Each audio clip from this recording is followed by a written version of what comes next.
এখন বাসা থেকে বের হলাম হচ্ছে ড্যাশ ক্যাম লাগাবো। ইনিশিয়াল পছন্দ হচ্ছে 70 এমআই ড্যাশ ক্যামটা। এটার একই সাথে দুইটা কাজ করবে। নাম্বার ওয়ান হচ্ছে আপনার যে ড্যাশ ক্যামের যে কাজটা, সামনে পেছনে ভিডিও রেকর্ড করা, সেইটা করবে। আর আরেকটা কাজ করবে হচ্ছে জিপিএস এর কাজটা করবে।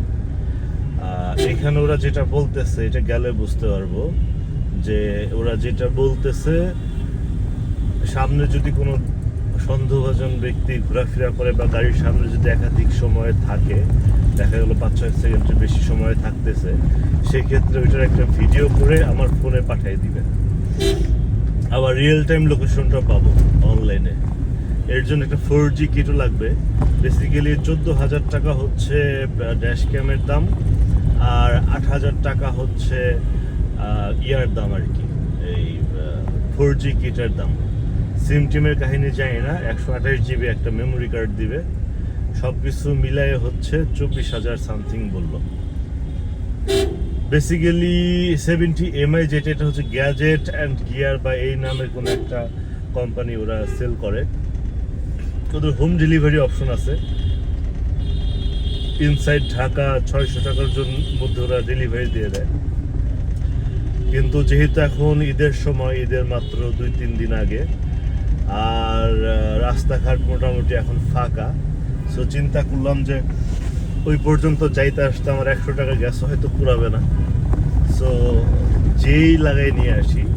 কারণ যাওয়ার পরে যদি হচ্ছে ফিচার বা আদার্স ব্যাপার স্যাপার যদি আমার একটু ডিসিশন চেঞ্জ করি, সেই ক্ষেত্রেও দেখা যাবে যে একটা জায়গায় আমরা দাঁড়াইতে পারবো, মানে লস হবে না। কিন্তু হোম ডেলিভারির জন্য যদি নিয়ে আসি, তাহলে একটা বাধ্যবাধকতা থাকে যে এটা নিতেই হবে বা ইয়া করতে হবে। তো বেসিক্যালি আমরা 2 তারিখে ঈদের ছুটিতে যাওয়ার প্ল্যান করেছি হচ্ছে ময়মনসিং ঘোরার জন্যই, কোনো স্পেসিফিক ডেস্টিনেশন নাই। হয়তো ময়মনসিং যাব, তারপর হচ্ছে ময়মনসিংয়ের যে কিছু জায়গা আছে, শশী লজ, তারপর হচ্ছে এগ্রিকালচার ইউনিভার্সিটি, এইরকম কতগুলা পয়েন্টে আমরা ঘুরবো। তো ঘোরার পরে আমরা চলে আসবো। এই পুরো ভ্রমণটা আসলে রেকর্ডেড রাখা, তারপর সিকিউরিটির একটা ফ্যাক্ট আছে। বাড়িতে দেখা যায় এদিক সেদিক গাড়ি ফালাই রাখি, সেই ক্ষেত্রে সিকিউরিটির একটা ব্যাপার থাকে। এই যে 4টা গাড়ি একসাথে কেউ কারো ওভারটেক করতে পারবে না, জাস্ট তারা ইয়ে করতেছে, একটার উপর একটা ক্রস করতেছে।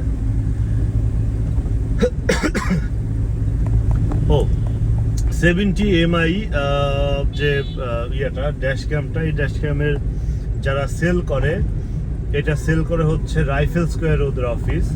তো আমি এখন রাইফেল স্কোয়ারের দিকে যাচ্ছি। আমি যে রুটটা দিয়ে যাব, সেই রুটটা হচ্ছে আসাদ গেট হয়ে ধানমন্ডি 27 নাম্বার দিয়ে শঙ্কর হয়ে জিগাতলা হয়ে দেন রাইফেল স্কোয়ারে যাব। তো এই হচ্ছে ঢাকার রাস্তার অবস্থা। ঢাকার রাস্তা মোটামুটি খুবই সুন্দর, একদম ফকফকা পরিষ্কার, ধবধবা সাদা। তো ভিড় টির নাই। এরকম ঢাকা যদি সবসময় পাইতাম, মাহা কত সুন্দর, কত ফ্রি রাস্তা। কারণ নর্মাল টাইমে শুক্রবারও এত ফ্রি থাকে না, এখন যে অবস্থা যেরকম ফ্রি আছে। তার মধ্যে আমি আবার বের হয়েছি মোটামুটি এমন একটা টাইমে 4:10 মতো বাজে। এই সময়ে দেখা যাবে যে মানুষজন একটা দিন ঢাকায় যারা আছে, তারা চেষ্টা, অফিস টফিস তো ম্যাক্সিমামই বন্ধ। তো দেখা যাবে যে যারা হচ্ছে আপনার ঢাকায় এখনো আছে, তারা চেষ্টা করবে আজকের দিনটা ফ্যামিলির সাথে ইফতার করার জন্য। এই জন্য খুবই কম গাড়ি চলতেছে, 1-2টা করে গাড়ি, প্রাইভেট কার চলতেছে। এটা হচ্ছে আগারগাঁ 10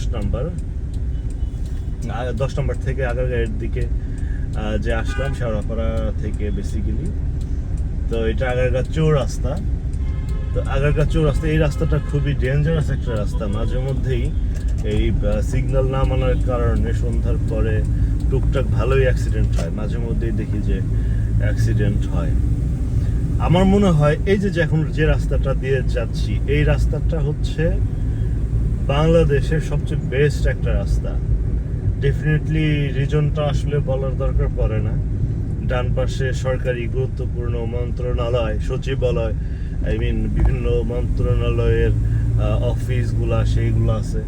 যেমন ডান পাশে আমার Bangladesh security and exchange, DSE. তারপর হচ্ছে বিনিয়োগ উন্নয়ন কর্তৃপক্ষ। হ্যাঁ, এটা মনে হয় আমাদের পুলক না পলক সে বসতো। কি সুন্দর সুন্দর ইয়াগুলা করছে, বিল্ডিং গুলা করছে। তো এই রাস্তাটা হচ্ছে ওয়ান অফ দ্য বেস্ট রাস্তা in Bangladesh, I can tell. মানে 300 ফিটের রাস্তাটাকে সবাই তো অনেক ইয়া মনে করে, অনেক ভালো মনে করে, বা 300 ফিটের রাস্তাটাকে সবাই মনে করে যে হচ্ছে এটাই মনে হয় বেস্ট রাস্তা। আসলে না, আমি মাওয়া এক্সপ্রেসওয়েতেও গেছি, 300 ফিট এক্সপ্রেসওয়েতেও গেছি। 300 ফিট এক্সপ্রেসওয়ে ডেফিনেটলি ভালো, ডেফিনেটলি ভালো। এটা অনস্বীকার্য যে হচ্ছে এটা টপ নচ একটা এক্সপ্রেসওয়ে। বাট স্টিল আমার মনে হয় এই যে রাস্তাটা আমি ইউজ করতেছি, এই যে প্রশস্ততা বা যে রাস্তার ফিনিশিং এবং হচ্ছে রাস্তার যে মার্কিংগুলা অসাধারণ।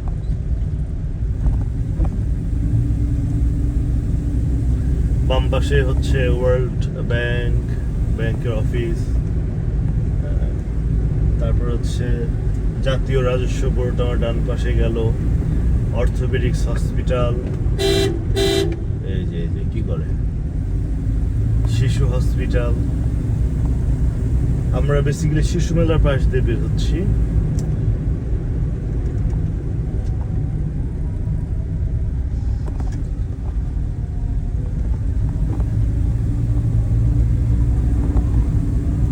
খুব বেশি জোরে চালাচ্ছি না, এই রাস্তা যে এরকম ফাঁকা তাতে খুব স্পিডে চালানো পসিবল, বাট আসলে রাস্তা ফাঁকা দেখেই স্পিডে চালানোটা একটু রিস্কি। আমি নর্মাল টাইমে 70-80 চালাই, কিন্তু আজকে দেখা যাবে রিক্সা বা মানুষগুলা, এই যে যেমন একটা রিক্সা হুট করে চলে বেরিয়ে আসলো। সো এখন দেখা যাবে যে হচ্ছে রিক্সাগুলা এইগুলা খুব ফ্রিকুয়েন্টলি চলতেছে কোনো কিছু না মেনে, কারণ রাস্তাঘাট ফাঁকা, সব জায়গায় রিক্সা ঢুকে গেছে, মানুষজন ইচ্ছা মতো পার হবে। তো আলটিমেটলি রিক্স নিয়ে লাভ নেই। চাইলে অবশ্য সোজাসুজি আসতে পারতাম, আমরা ব্যাক করার সময় সোজাসুজি আসবো। আর পুরো সময়টাতে হচ্ছে এই পুরো প্রসেসটা যে কীভাবে ড্যাশ ক্যামটা ইনস্টলেশন করি। আমার গাড়ি হচ্ছে টয়োটা করোলা 111। সো এটার মধ্যে ড্যাশ ক্যামটা কীভাবে ইনস্টল করি না করব সেই জিনিসটা দেখাবো। আর একটা ব্যাপার আমি কনসার্ন, সেটা হচ্ছে যে যেহেতু এইটা পার্কিং সার্ভিলেন্সের একটা ব্যাপার আছে, সো সেই ক্ষেত্রে আপনার ব্যাটারির উপর আসলে ইম্প্যাক্টটা কীরকম হবে, বা ব্যাটারির সাথে ইম্প্যাক্টটা কী হবে সেটা একটা চিন্তার ব্যাপার। কারণ আমি দেখা যায় অনেক সময় গাড়ি গ্যারেজের মধ্যে ফেলে রাখি, ইউজ করা হয় না। তো আমি চেষ্টা করবো যে এখানে একটা সিস্টেম বের করার জন্য, যে বাসার পার্কিংয়ে থাকলে যাতে আমি এটা অফ করে রাখতে পারি, আমার পার্কিং সার্ভিলেন্সটা তখন দরকার নেই। ওইটা কি সিস্টেম সেটা একটু বোঝা লাগবে।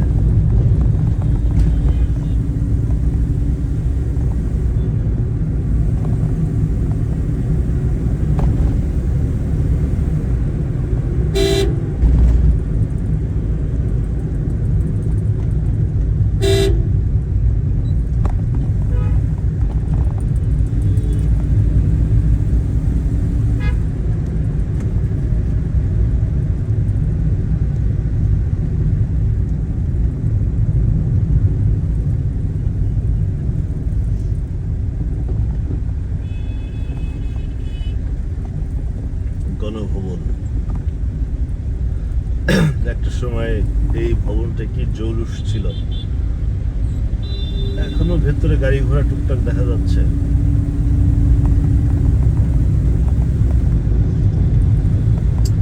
ড্যাশ ক্যাম লাগানোর পর আশা করি আপনাদেরকে আরো ভালো কিছু ভিউ দিতে পারবো। আপনারা রাস্তার যে ইয়াগুলা ড্রাইভিংটা, সেই ড্রাইভিংটা আরো উপভোগ করবেন।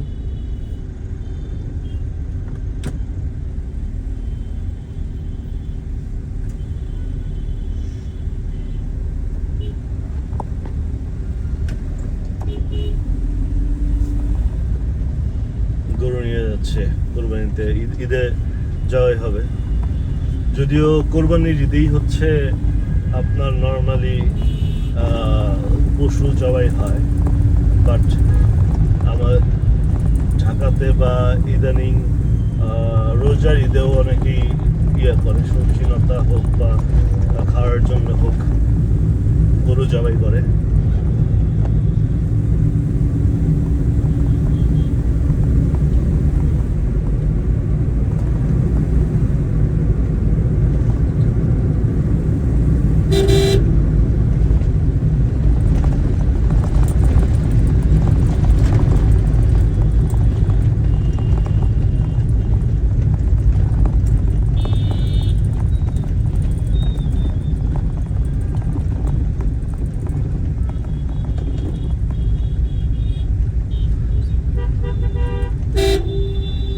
এই দিকটা খুব কম আসা হয়। মাত্র আমি উপলব্ধি করলাম যে আসলে আমার ঘুরে আসাটাই বেটার ছিল। কারণ হচ্ছে আলটিমেটলি আমি তো সোজা যেতে পারবো না, আমাকে বামে যেয়ে তারপর আসতে হবে।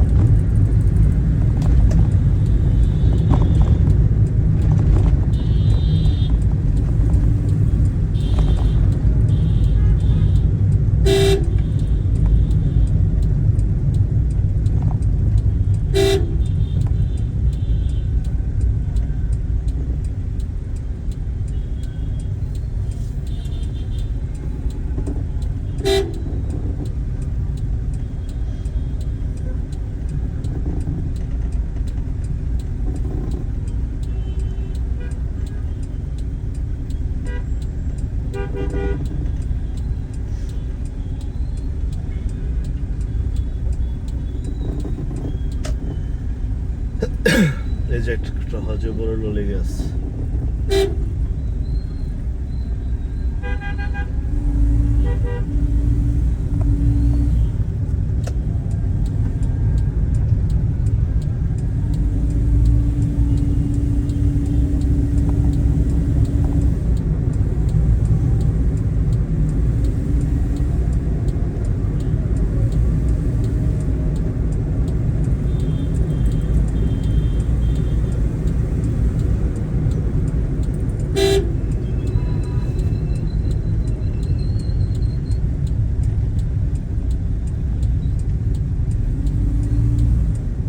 এই জিনিসটা করে ভালোই হয়েছে, ফ্লোরটা একটু কমছে, জ্যামটা একটু কমছে, এটা মানতে হবে।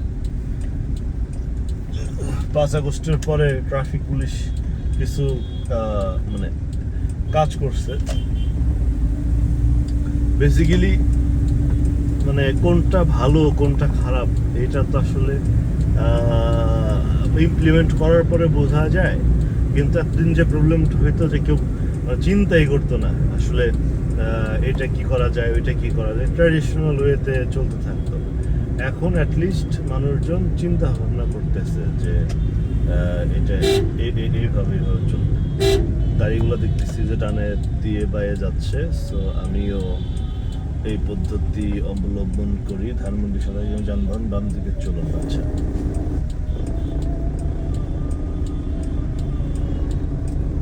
যে ইন্ডিকেটর দেওয়া ধানমন্ডি 27গামী যানবাহন বাম দিকে চলুন, আর আসাদ গেট হচ্ছে ডান দিকে চলুন। আর যেটা দেখলাম যে এই লেন দিয়ে মোটামুটি ইজিলি যাওয়া যায়। এই যে কাজ টাজ ভেঙে পুইরা আছে, কোন গাড়ির সাথে কোন গাড়ি লাগছে পুরোলা জানে।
এই জায়গাটা একটা ব্যবস্থা করা উচিত। এই জায়গায় রিক্সার কারণে অনেক স্লো।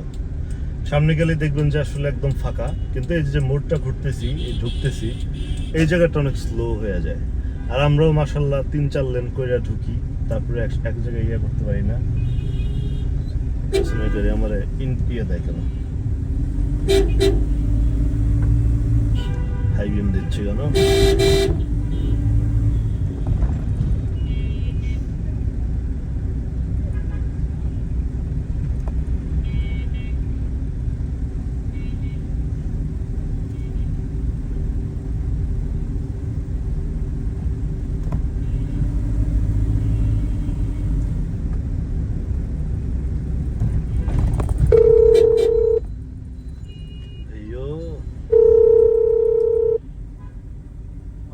হ্যালো, আসসালামু আলাইকুম।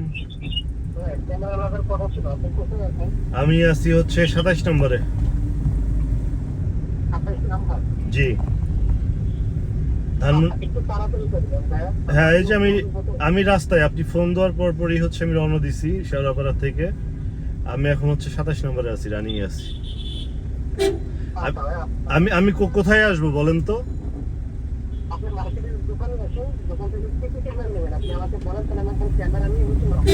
আচ্ছা, আমার হচ্ছে, আমাকে যেটা বলছিল 510 মনে হয়, যেটা ওইটা আপনার 4G কিট সহ কত পড়বে জানি বলছিল? আমাকে 24,000 সামথিং বলছিল মনে হয়। আচ্ছা, এটার সাথে ইনক্লুড কি থাকতেছে?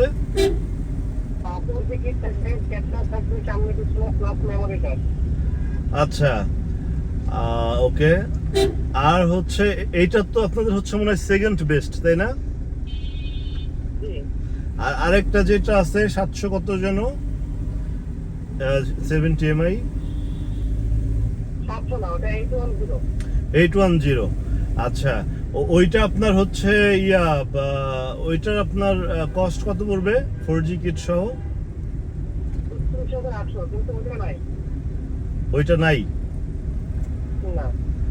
আচ্ছা, আমাকে কিন্তু, আমি যে নাম্বার ফোন দিছিলাম ওনাই আমাকে একটা বলছিলেন মনে হয় 24,000 সামথিং, আর হচ্ছে আরেকটা বলছিলেন 28,000 এরকম।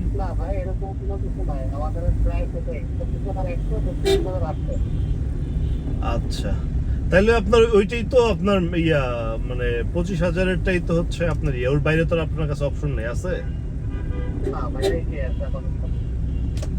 হ্যাঁ, তাহলে ওইটা করেন। জি, পেমেন্টটা কার্ডে করব।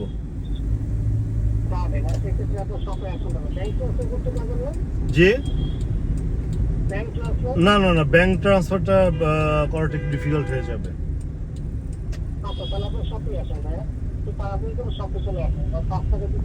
আচ্ছা, শপে আসবো, আমি গাড়িটা রাখবো কোথায়? পার্কিং এ রাখবো, তাই তো? জি, মানে মার্কেটের মাঠে রাখবো নাকি পার্কিং এ ঢুকে যাবো? আচ্ছা আচ্ছা, ঠিক আছে, ঠিক আছে।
এদিকে ভালো জ্যাম আছে।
হ্যাঁ হ্যাঁ, আপনাদের শপটা কোন কোন বিল্ডিংটা?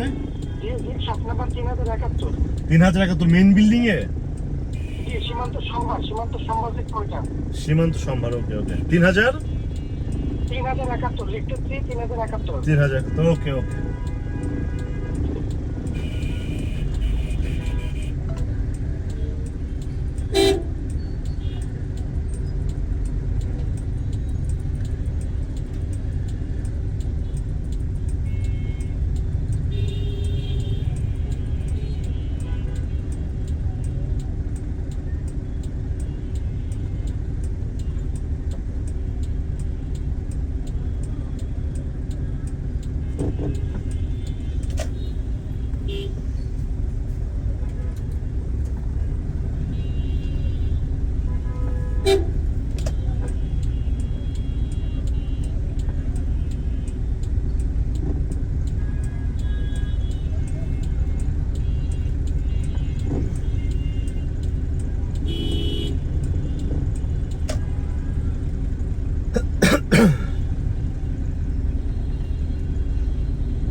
মাঠে রাখা যাবে না? হ্যাঁ হ্যাঁ, কিন্তু যে উপর থেকে একটা ইয়ে লাগাবো, ড্যাশ ক্যাম লাগাবো 3 তলার থেকে, এখানে রাখা যাবে না? এই যে এই জায়গাটায়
কিনে ভাই